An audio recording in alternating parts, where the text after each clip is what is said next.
Step number one, you guys, is going to be making sure that you are running in the same lane as your home church, running with them, same mission, same mindset, and unity and alignment. And when we do that, you guys, that church, they are wind in our sails as we're leading. So go ahead and figure out who is the go-to person at your church that's going to be helping with the big campaign promos, letting people know where to go and where to find groups. Identify your go-to person because they will be your resource for encouragement, for support, and questions along the way as you lead. Step number two is going to be picking out the type of group and the content. And we first do this by considering who are the people that are already on your heart. And you may not know who those people are yet, so sit down, write it out, pray about who God would have you go after, because we're doing this for the mission. We're doing this so that we can help people connect to one another, ultimately connect to God and grow in their faith. And so once we've identified who those people are that we want to go after and invite and pursue to get into a group, then we already have an idea in mind of what is the need. Is the need connection? Is the need spiritual growth? Is the need challenging them to get out of the church and do mission? And then we consider, is it a discipleship group? Is it a mission group? Is it a community group? Now we can narrow down on the content, be it Bible study, book study, prayer group, mission group where we're going out in the streets, we're preaching, we're sharing the gospel, we're doing something creative and fun like that. Or, we're giving out food to people in need. Or maybe we're doing something fun like hiking, knitting, going on walks with people, or just dinner nights to help build community. Step number three, you guys, is going to be considering the when, where, and then, of course, where is dictated by the environment that you want to be in. So let's start with when. When, we're going to look at the day of the week and the time of the week. Now that we've considered day of the week and time of the week, we're going to look at where, and that is defined by location. And again, we're going to judge location by the environment that we believe is needed for this type of group setting. So obviously if it's an outdoor group and it's community centered, there's a lot of environments that would work really well. But if this group is going to be focused on spiritual growth and maybe diving into people's hurts and pains so that they can get freedom through, forgiveness, then we need an environment that's going to be greatly conducive to, discussion and people being able to be real and open and honest and have a safe space.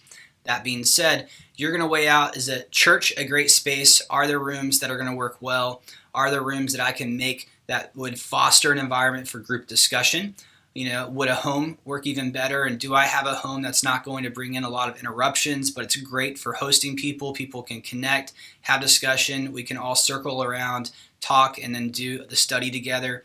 Or is there a public space? Maybe it's a coffee house or an area outdoors where people love to hang out and people can grab food, come and go easily, and it's not too interruptive. Step number 4 is going to be looking at the plan, the format, the outline, what happens from start time to end time.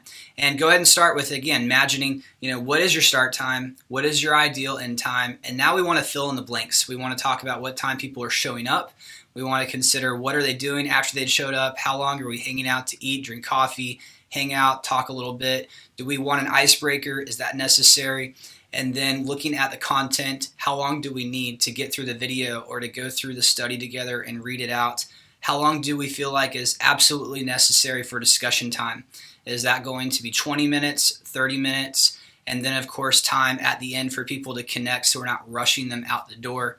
Once we've written that out, we might need to adjust our start time and end time a little bit. And that's why it's so important that we write this out so that at your first session, you are going in leading well prepared, and you can also cast this vision with people so they know how to join you and where you're going. Step number 5, you guys, is going to be a launch plan. Getting out there, making noise, sharing about your group. We talk about how to do that on social media. Also, how to do personal invites, when to call people, text people, reach out to people, and then even joining your church, because your church, everybody, you're all already working together to bring people to this place, this common ground, one day a week on Sundays in the community.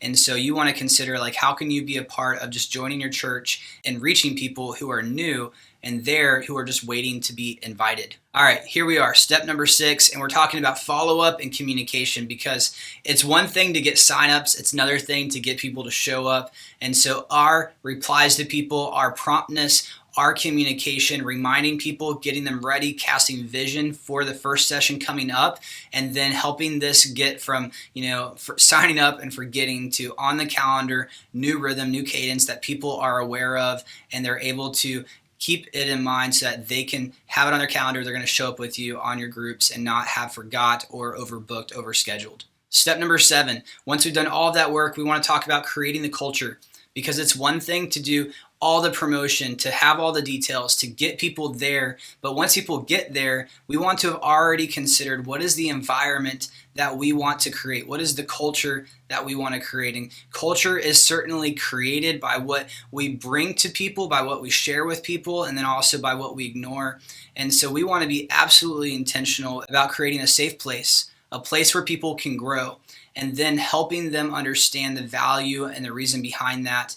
And so creating that culture, it takes effort, it takes intentionality, and it's going to start with you and I as leaders. We're going to lead the way. We're going to set the tone. If we want people to open up and to share their hearts, then we've also got to be willing to open up and share our heart. That is what it looks like by leading by example, and then people are going to follow. All right, those are the 7 steps, and I realize that's a lot to take in, especially in a short amount of time. And so what I've done is I've taken all 7 steps and I've broken them down into short 10-minute soundbite videos where you can go into detail on each step of the 7 and consider how to do that well. And you can write it out, you can map it out, you can make a plan, do it with me, and then you can launch strong again. So you can focus less on leading for your first time and more on leading the people that you've invited and God has brought to you closer to Jesus.